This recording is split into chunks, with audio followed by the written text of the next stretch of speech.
Hi guys, இன்றைக்கி நான் உங்ககிட்ட காட்ட போகிறது பழம் வாங்கிட்டு வந்திருந்தோம். ஸோ அதோட அப்டேட்டை ஷேர் பண்ணலாம் எப்படி இருந்துச்சு அப்படிங்கிறதுக்காக தான். ஸோ மாம்பழம் அண்டு மட்டிப்பழம் செவ்வாழைப்பழம் வாங்கிட்டு வந்திருந்தோம். ஸோ பிள்ளைங்களுக்கு சாப்பிடணும் அப்படிங்கிறதுக்காக.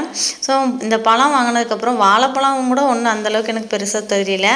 மாம்பழம் ஏன்டா வாங்கணும் அப்படிங்கிற மாதிரி ஆயிடுச்சு. மாம்பழோட ரேட்டு மொத்தம் 350, 10 ரூபா மட்டும் தான் டிஸ்கவுண்ட் பண்ணிவிட்டு 140 ரூபா போட்டாங்க.